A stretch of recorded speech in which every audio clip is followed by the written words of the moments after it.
Palestinian brothers and sisters. Yes, Yeah, sir. Dr. Asad, obviously, when we talk about, there are countries that are, of course, supporting the onslaught of Israel on the basis that they believe that Israel has the right to defend itself. Defend itself against whom? Kids, children, elderly, women, because so far we've been seeing that bombs, indiscriminate bombs, they were being dropped on innocent people of Gaza. And very recent one, of course, today's news, we are seeing that the bombs are dropped on, UN-run school where all of the Gazans, they were of course sheltering themselves there, and this is where they bomb, knowing the facts that there are many people there, kids there, and of course elderly there. So knowing all of this, Israel is still doing it, but with the help of, there are a few Western countries who are still allies of Israel against Gaza. So can we say that if Israel and Netanyahu's government is not coming to terms with it, that this is genocide, can we expect that the countries that are still standing with Israel, they will be coming to terms with it, that whatever is going on is, it's utter genocide and this must end? And Dr. Asad, if you could add to this question also what the Pakistan-Palestine Forum is doing in this situation, and the reach that you have, or the impact that you have created, and what sort of efforts have been put into place for the Palestinians. Yes, thank you very much for having me on the show. First of all, there is no doubt in it that this is a genocide. The so-called torchbearers of the Holocaust, they are doing the Holocaust now. If we look at the reasons and the motives behind this whole operation Israel is carrying out, it's now very clear. If somebody says that the vision of Israeli forces is not clear, I think he's living in a fool's paradise. So my first question is, and I've already been asking this every now and then at various forums, that how Mossad was unable to trace whatever was going to the Palestinian fighters, and how it failed to trace the money and the finances which they claim that the Palestinian fighters were having. So this was, everything was by design. And secondly, if you follow their media, the Israeli media, you would see that Israel is now trying to expand this. Now they are talking about Hezbollah. Now they are talking about Iran. Now they are, putting news by themselves inside the international media that Iran is on the offensive against Israel. They are putting themselves that Hezbollah is on the offensive. Now they are having reports from their indigenous innate, intelligence agencies that they're going to attack. So basically, everything is going on, and this is by design. And you also said, and as Sir Baloch said rightly, you see, it is not the number. Almost the whole General Assembly is against whatever is going on. You see, how many countries voted in favor of Israel? Just 7 or 8. And but it is not the number of the country, it is the economic and military might which is in support. Obviously, I'm talking about our friend, the United States. So they have vetoed every time whenever the permanent members or the non-permanent members of the Security Council, they had asked for the ceasefire. They vetoed it simply. I am unable to understand, and my forum's vision is the same vision which the U.S. nation, the U.S. general public holds, and whatever opinion is being carried out at Harvard, at Hopkins, at MIT, our opinion is the same. That first, please stop this. And now everybody knows that they were just trying to, but this is just a land grab. This is no war. War is between two equivalent opponents. Where is Of the course. who's the opponent of Israel? How can you equate Palestinian fighters or Hamas with Israel, who's having Iron Dome and such advanced technology and whole of the military might of the United States behind their back? Now, secondly, I must say, and I must add that it is the failure of the OIC. Um, History has given us a lot of times and a lot of moments where OIC should have, taken the lesson and should have prepared itself for the future.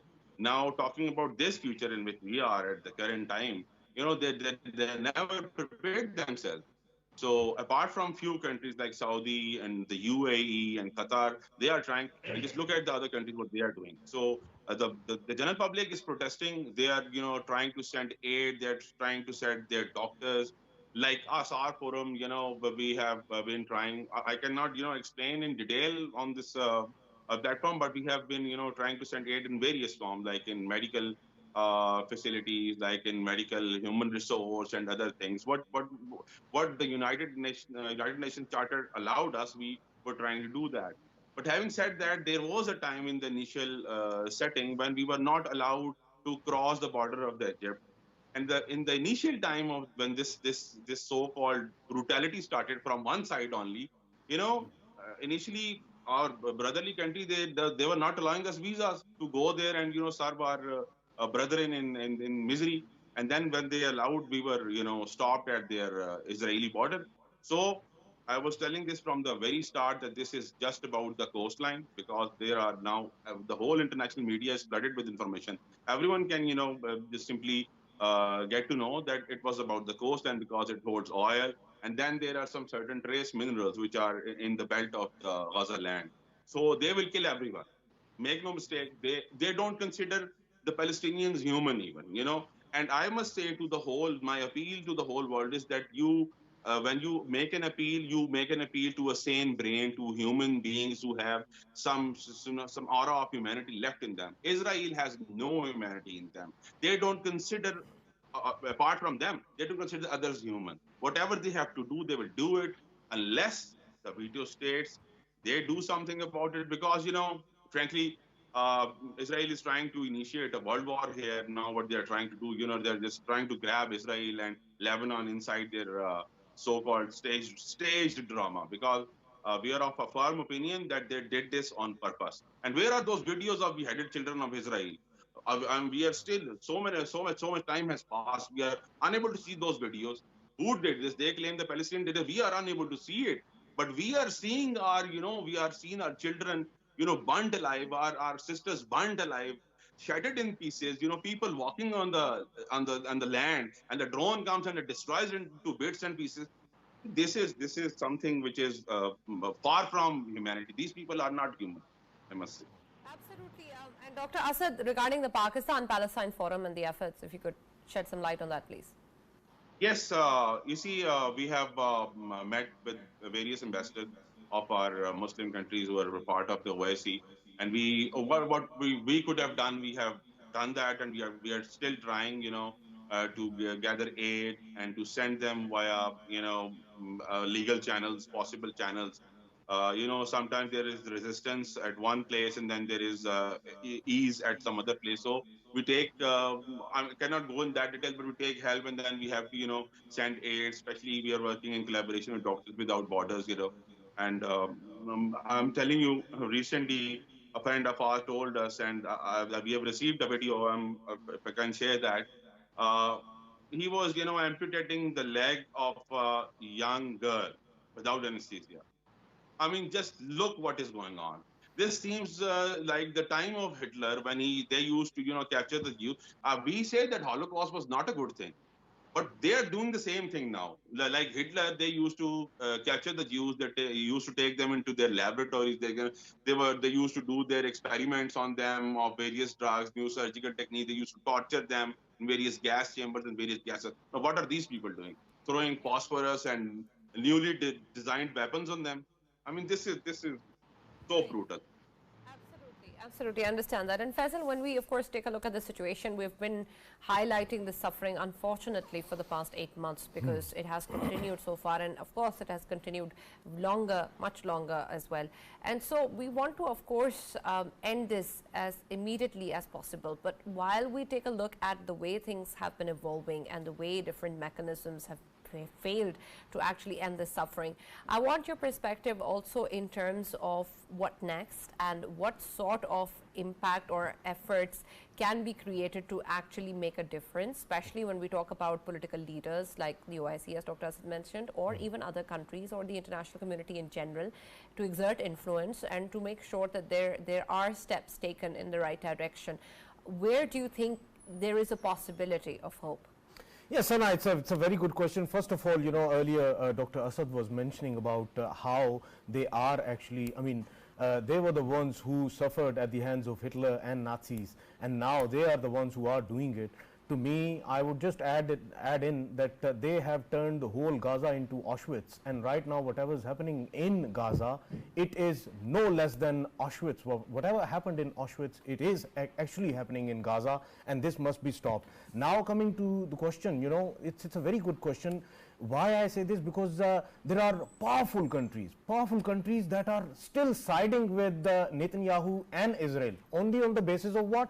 In every speech, you would hear a sentence coming from Netanyahu saying the only Jewish state Israel. Only Dr. Asad, we've seen in the past many months the way that social media has played a very important role in actually spreading awareness about what is going on in Gaza, and we've had some brave people also coming in from Gaza, actually reporting to us and risking their lives while doing so, and trying to show the world what really is happening on ground.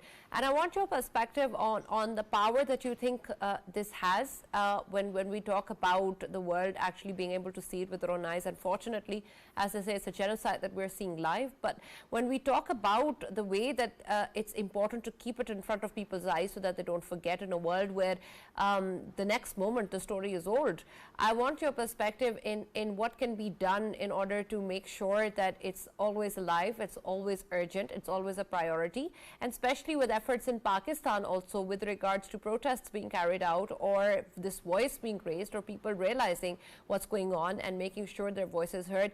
What do you think more can be done using the power of digital and social media? Yes, you see, this is a very important tool now. Social media is very strong and it's highly permeative, I must say.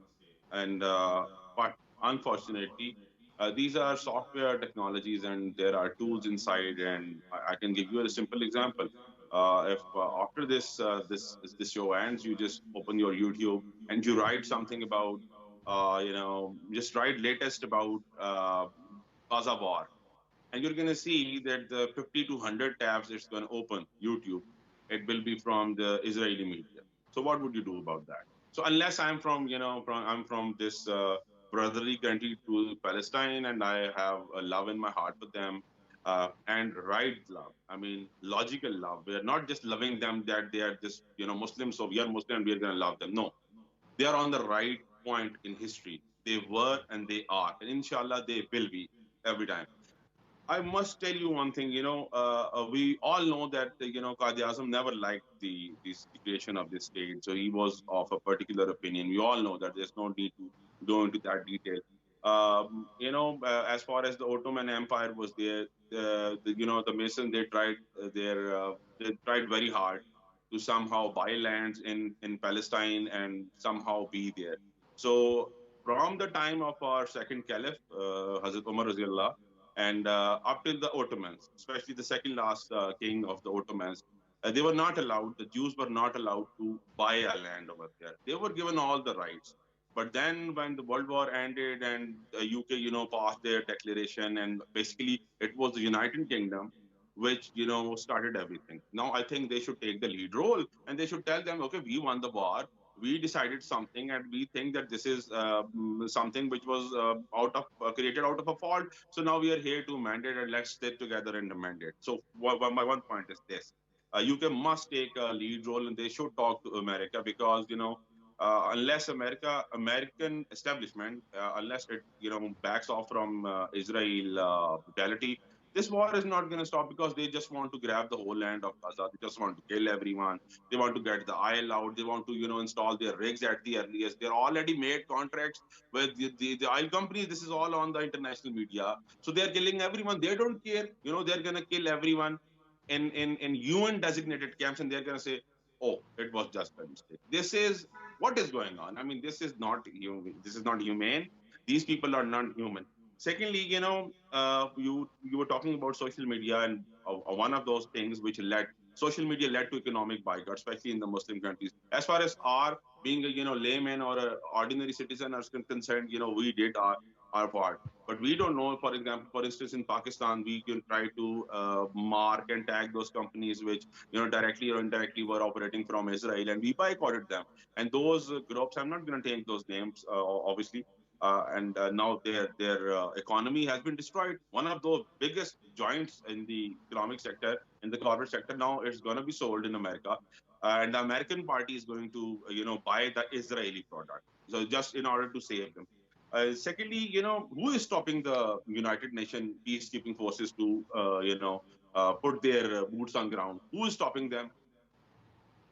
I will tell you who is stopping them. This is because they don't consider Palestine a country. They say this is the issue of the Palestinians. They don't say that this is the issue of Palestine. They think that this is only one country, that is Israel, and there is just one section in Israel, which is some people, millions and millions and some people, and this is not a country. I will quote the example of former President Trump when he was addressing somewhere, and he said that issue of the Palestinians. It is not the issue of the Palestinians. It is the issue of a Palestine. It is a country, for God's sake. Everyone acknowledges it, and now countries in the West, they have taken the lead role, and they are one by one they are recognizing this the status of Palestine. So coming to the most important thing that one could do to end this war, it is very simple. I will ask my worthy and respected ambassador is sitting here. I will ask him, who is fueling the jets of the Israeli defense force? Who is fueling that? Where is that petrol coming from? Where is that high octane coming from? So this is finger snap. If you want to end this war, there are few countries, they're going to just make a phone call. Yes, Mr. President, we're going to stop your oil. And this war, we're going to stop your oil. And this war, we're going to impose a huge economic boycott. This war would end. And secondly, yes, and I'll finish it. Secondly, there is a terminology in, when the Cold War started, there was a term known as Lord of War. These people, these groups were those groups who were selling arms and ammunition. So these are those people who are sitting in the states, and they're part of the deep state, because deep state elements are everywhere in every country, whether it's a developed country, it's a developing country, everywhere there are elements of the deep state. So they have to sell their arms and ammunition. So what favors them? War favors them, whether it is unilateral, whether it's a just war or an unjust war. You see, wars, there were few wars which were just. Almost all wars were, not required, but that happened, and this was part of the history. So I must say that the United States and the West, they talk about civics. They teach everyone civics. They teach everyone civil rights. These people consider themselves the torchbearers of humanity. So you see, look, what the torchbearers of humanity are doing.